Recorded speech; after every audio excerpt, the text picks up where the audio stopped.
While cases aren't overwhelming hospitals right now, data shows there is a significant increase from last year to this year. Those on the call also discussed the Omicron variant. Coming up at 6, what they say about tracking it here in Oklahoma. In Tulsa, Katie Kelleher, 2 News Oklahoma. Tulsa police are working to find out who slammed a stolen vehicle into a Tulsa business overnight. TPD is now going through surveillance video to try and identify the suspects, and we have some of that video. 2 News Oklahoma reporter Brady Halbleib has an angle you'll only see on 2 News. Here at the Rodeo nightclub near 46th and Mingo is where Tulsa police say that car smashed into the side of the building. As you can see behind me, contractors are working hard right now, making a lot of those repairs and clearing the debris into that blue container off to the left. In this exclusive video, you can see the car driving down the street, leaving the area. About a minute later, the same car drives back towards the nightclub. They pull into the parking lot before smashing their vehicle into the front door. The car then pulls out and does it 2 more times. Here's a look at it from another angle. After the 3rd attempt, the suspects get out of the vehicle and run away. Police say it all started after they responded to a stolen vehicle at a quick trip at 41st and Garnett around 2 a.m. this morning. A short time later, police received a call of a car that crashed into the Rodeo nightclub just down the road. When officers arrived here, they found the stolen vehicle crashed inside of the building. The suspects nowhere to be found. Tulsa police tell us it appears nothing was taken from inside, but you can see here the cash register was damaged while the suspects were inside. We spoke to the manager earlier this morning. I mean, it was definitely intentional because, I mean, they pulled in, lined up with that door and rammed it. Things happen, but, I mean, we'll be open this Thursday. We already got contractors being here at 5 o'clock in the morning to start remodeling. Tulsa police are now going through surveillance video from the nightclub as well as the quick trip to help identify the suspects. In Tulsa, Brady Halbleib, 2 News Oklahoma. Now, your 2 News Oklahoma first forecast, sponsored by Executive Homes. Well, it's definitely a colder day here in eastern Oklahoma. Temperatures this afternoon in the 40s area wide. Yeah, definitely saying goodbye to the 70s we saw past weekend. As we look at radar across the region, you can see the warm air is keeping everything in the liquid form from Tulsa to the south. But you don't have to go too far north to find some snow. Eastern portions of Missouri into southern portions of Illinois and Indiana, extending northeast towards Ohio, and that's moving towards Philadelphia, New York City. Meanwhile, just a few sprinkles here in northeast Oklahoma. Really, that's not even reaching the ground, as we call that virga. Right now it's cold. It's 43 degrees. Pryor at 41. McAllister coming in at 48 degrees. We have overcast conditions. What we're tracking for you is a chilly night tonight.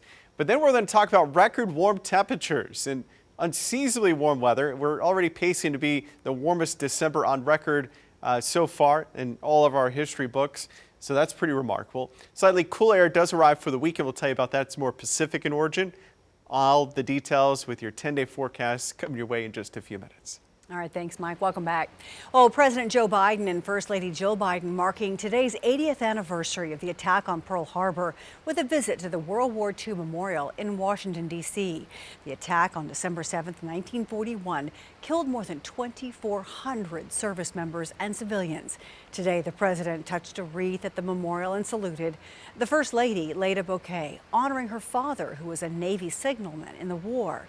In a White House proclamation last week recognizing National Pearl Harbor Remembrance Day, the president thanked the greatest generation. And as our nation remembers Pearl Harbor, Glenpool unveiled a new and improved Veterans Memorial today. 2 News Oklahoma reporter Caitlin Rivas tells us why veterans say they're thrilled about this rededication. Good evening, Karen. 30 years ago, Louise Johnson had an idea to turn an old water well in Glenpool into a place where veterans could be remembered. On the 80th anniversary of the attack on Pearl Harbor, the city of Glenpool rededicated a renovated memorial. Representative Logan Phillips, a veteran himself, says rededicating the memorial, especially on such a historic day in American history, shows veterans young and old that they will not be forgotten. You see your brothers and sisters, and it hurts to think of them. But when we see great things rededicated, rebuilt, and beautiful and shining, when we see our Air Force, our military, our senior members showing up, they show up because this matters to us. It matters to the ones that we remember. It matters to the ones that are coming after us. It matters.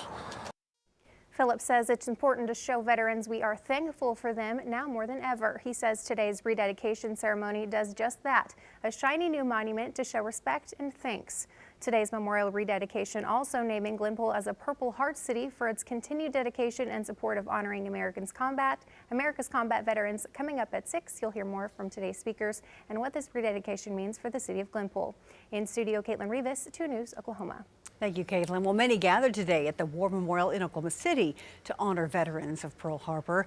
The attack cost America 2,403 lives. Among those lost, 429 were aboard the USS Oklahoma. The USS Oklahoma was one of the first battleships that was attacked that day. Governor Kevin Stitt spoke to remember the lives we lost and showed thanks for the freedoms that we have because of their sacrifice. Those memorials also remind us that the freedom we hold so dearly, it comes at a cost. May we never forget those who answered the call to fight for our nation and gave their lives defending our freedoms. The ceremony included a wreath laying and a gun salute to pay tribute to those brave men and women. USS Wright, Donald. Each ringing of the bell honors a survivor of Pearl Harbor that has passed away. Starting out, Tulsa's Last Man's Club had 71 survivors, and today the bell rang 71 times. Our last survivor passed last year, so it's down to friends of the survivors and wives and children of the survivors and we meet once a month, and it's meaningful, I think.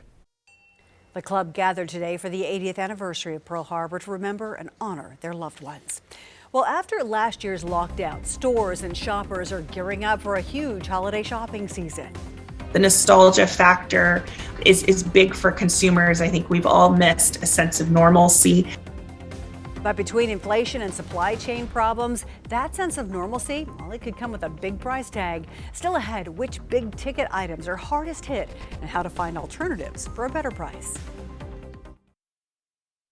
Ordering gifts online for the holidays is more popular than ever. But while you may be in a hurry, don't forget to double-check the URL of the website you're shopping on.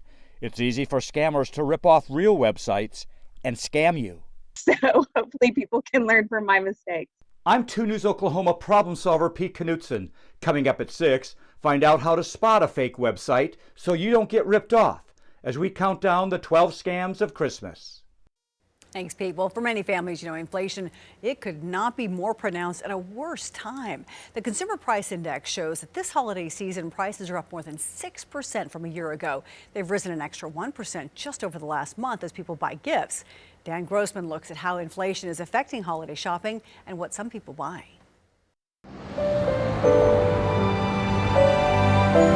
In the words of Mariah Carey, all I want for Christmas is to stop hearing about inflation and supply chain issues for like 2 minutes. I am generally an early shopper, but I have done all of my holiday shopping, finished it up over Thanksgiving weekend. In a year and a half marked by fluctuating prices, economic turmoil, and a change in routine, this holiday shopping season might suggest just the opposite. The nostalgia factor is big for consumers. I think we've all missed a sense of normalcy, and some of that involves heading to stores, seeing the decor, and getting out and about with other people. Catherine Cullen is the Senior Director for Industry and Consumer Research at the National Retail Federation, and her group estimates that there were 66 million people who tried to get a jump start on holiday shopping this Thanksgiving weekend, a considerable jump from 52.9 million last year. Consumers are very excited about the holidays this year.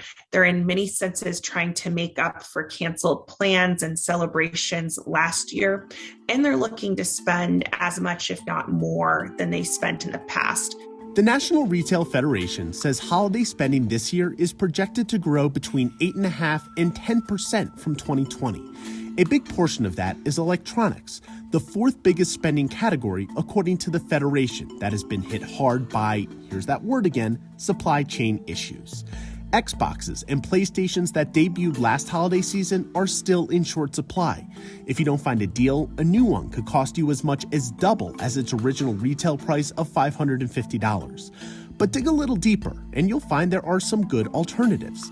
Data from the Bureau of Labor Statistics shows smartphones, for instance, have fallen in price by 29% since the pandemic began. Look at a number of retailers to see what's available and what discounts and prices are being offered. Also, retailers, in addition to offering something like a % off, many retailers are doing things like offering a gift card with the purchase. Another option to bypass issues is to shop locally. Some major retailers are experiencing delays in shipping for hard-to-find items, so going out to a local store could mean you're getting your gift in stock and on time. Of course, there are added supply chain challenges, even with retailers taking a lot of proactive steps to bring inventory in earlier. Some categories like electronics have been impacted a little bit more due to supply chain issues than others. So plan ahead, work your options, and look for deals that passed your muster, because in the end, they could prove to be this year's Christmas inflation buster. I'm Dan Grossman. 'Tis the season to be stylish. Today, our Corey Duke and Justin Fisher strutted the runway at the Renaissance Hotel in Tulsa. The fashion show, hosted by the Salvation Army Women's Auxiliary and sponsored by Nelson's Clothier. Corey rocked a combination of delicate lace and bold patterns with an edgy leather jacket. Justin was spotted in a fun, lightweight shirt, serving up some vacation time looks.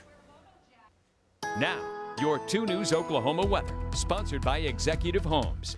I know a lot of people are probably thinking about the beach today with the colder air moving in, but you know what? You don't have to wait too much longer. A couple of days, we'll be back in the upper 70s near record temperatures as we look outside Dave's Clam RV Weather Camera Network. We've got clouds with very little rain, and over the next 7 days, very little chances for rain. The next rain chance would be late Friday as a cold front arrives, and you can see it's really not going to do much for our area. We do have some virga in the area, and that's basically precip trying to fall from those clouds but evaporating before reaching the ground. We do have snow to the northeast of us, so again, any travel plans northeast might encounter a few delays, but it's not that significant.